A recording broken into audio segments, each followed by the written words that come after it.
Alright, hello Ben, and anyone else. So we're going to do another video for you. This time I've recruited Jack. Hello Jack. Hello. And Jack will be playing the Beastmen.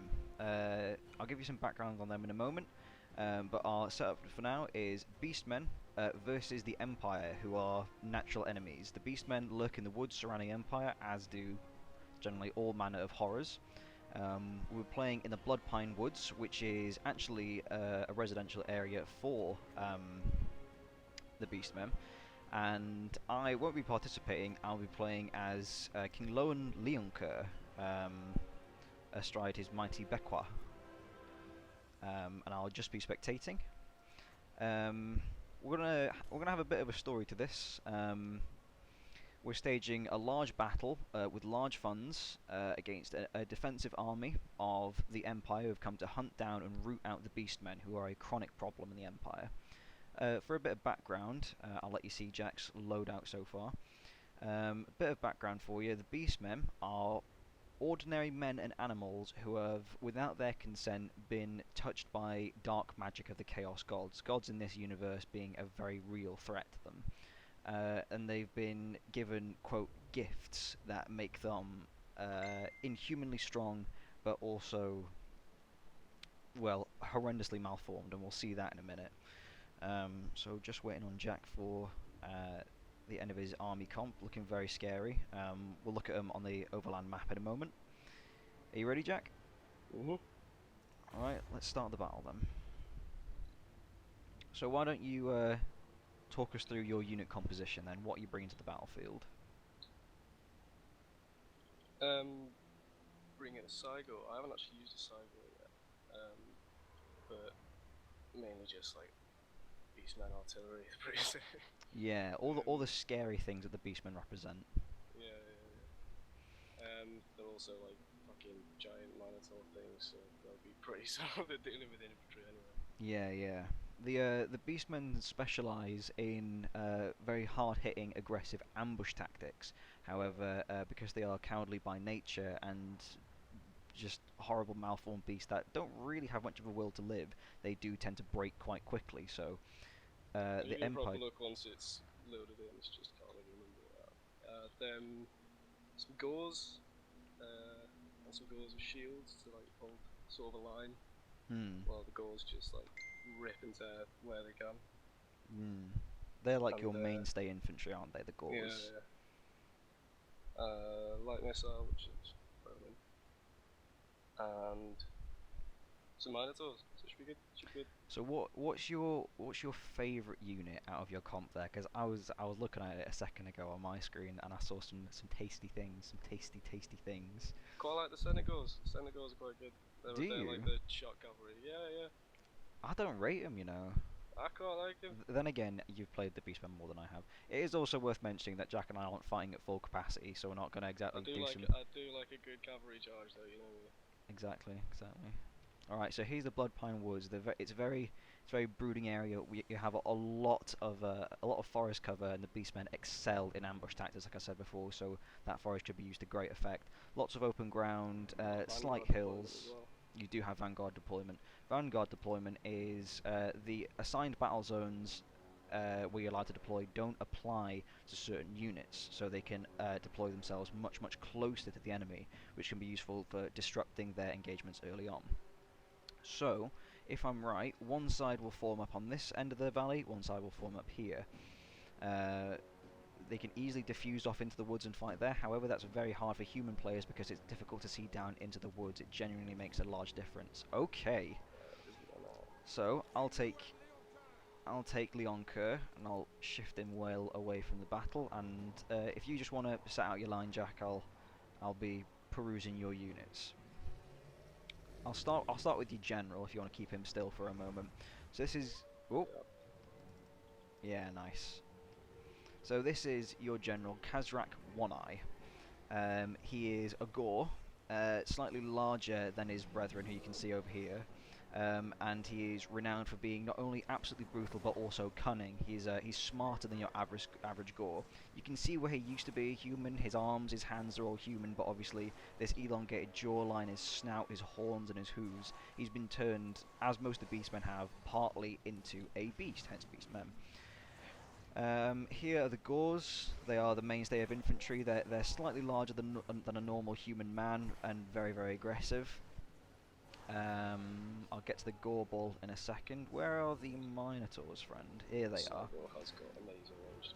So the Minotaurs have been blessed / cursed with more dark gifts and boons than the rest of their race have, and as you can see, they are absolutely huge. Their eyes have turned milky because they're partially blind, and their horns are absolutely vicious, and they carry these great weapons which are excellent for punching through armor, and they're also anti-large, so you can imagine armor piercing and anti-large, these things would tear through a Reichsguard quite easily.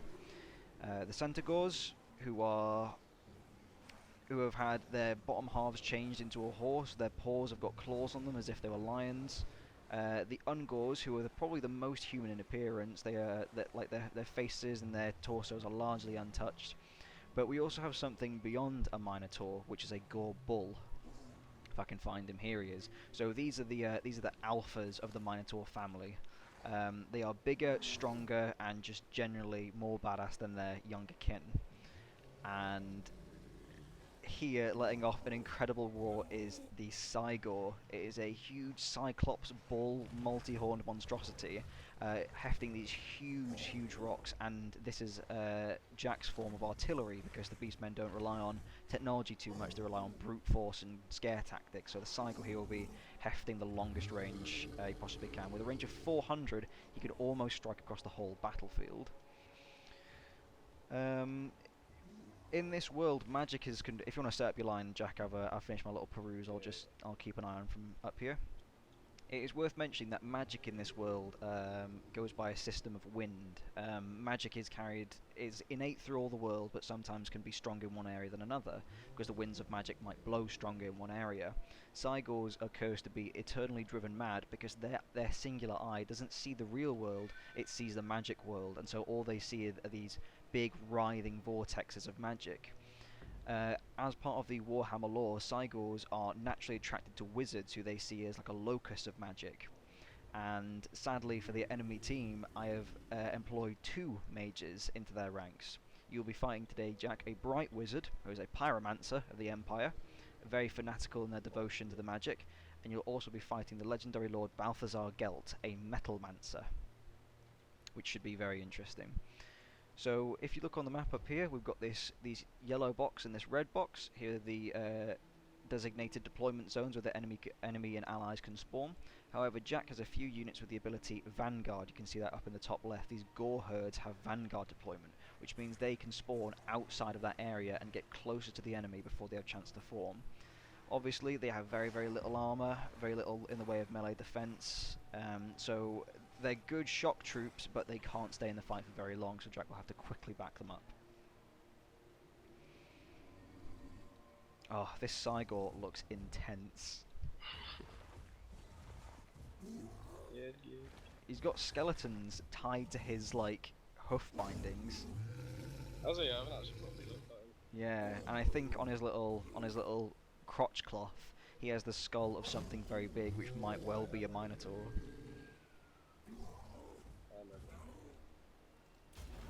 Alright, Jack, good luck. Okay, so the Empire's formed defensively up on the hill. Let's see what their loadout is. So down here you can see the Bright Wizard, naturally always on fire. As I said before, they're a pyromancer, but your main threat will be this guy up here, Balthasar Gelt, riding his Imperial Pegasus. He's a metalmancer, so he'll have an array of abilities that can burn through any kind of armor. Luckily, that's not much of an issue for you. The Empire are employing Pistoliers, who are lightly armoured, Vanguard deployed pistol-wielding cavalry. These can circle around your ranks very quickly and strike at unarmoured targets, so you have to be very careful around them. They have reams of spearmen with shields to resist your cavalry charges, swordsmen, crossbows, very standard loads out. Oh, and back here, I believe they have a set of great cannons. Now these great cannons are anti-large, so your Cygor will have to be very careful. Actually, most of your army is large, so anything... The Emperor will save them, apparently. So anything above the size of a horse, which means the Minotaurs, the Gors, and the Gore Bull. Oh, big impact on your lines there. Okay, the battle lines are steadily nearing one another. The Gore Bull waiting back there with Kazrak One Eye, the Minotaurs. Ah, okay. The Goreherd is going in to fight the Pistoliers. The Great Swords are coming in. Excellent anti-infantry, anti-armor. Oh, no charge impact, but they've really intermingled with one another. Oh, and the Cygor just crushes through the Great Swords, taking off massive amounts of health from them.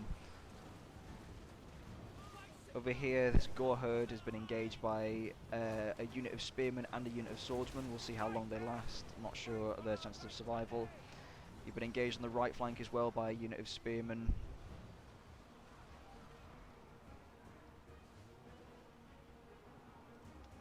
Let's get a look at the Cygor as he hefts these rocks.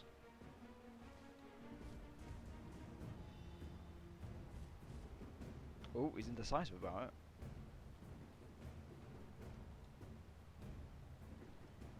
Ah well, we'll come back to him later. Ah, okay, so Jack has sent his Sentinels around and he's routed the Great Cannon crew. As you can see, there's only a few men left and they've left their artillery, meaning their back is completely exposed, leaving their ranged units at the mercy of the Centaurs. The Bright Wizard is storming across the battlefield. He seems to be casting spells over here. Where's Gelt, though? Ah, Gelt has got stuck in the melee. He's in and amongst... Oh, Kazrak One Eye is also amongst them, butchering through these great swords. You have to be very careful around those great swords. They can cut through Kazrak's armor fairly easily. Gelt is not known to be a melee specialist, so it's very brave that they sent him here now. My god.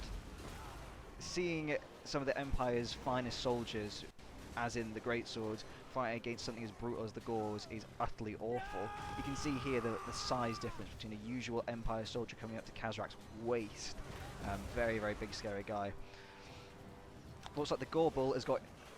Oh, in and amongst the swordsmen and is wreaking absolute havoc amongst their lines. Their spearmen hate it. Have we seen anything from the Minotaurs? Oh dear, they're very damaged, aren't they? What happened to them? Minotaurs? Yeah, oh god, what? Where? Up in the woods, mate. Here. Oh god, I forgot about that. So the Pistoliers have taken the opportunity to exploit their extremely high mobility and range attack to circle around, attack the lightly armoured Minotaurs. Heading towards the line. Let's see if we can't get one of those nice duck and rolls. Only a couple of them left. Let's see if they don't do some... It's difficult in forest because you can't see it. You can't see it at all. Okay, we didn't get a very nice charge off of those Minotaurs, but it doesn't matter because their first couple of swings completely routed this infantry, and that's GG. Very well done, Jack. How'd you feel that went? I feel like I could have done that again. Yeah? The enemy deployed a few more troops than you, but didn't lose that many more. Your victory was entirely based on a morale-breaking bonus, which is what the... I wouldn't leave most of my troops in the woods. yeah. We'll try something else this time. So thank you for that, Jack. Very well done. See you next time. I'll deal with it.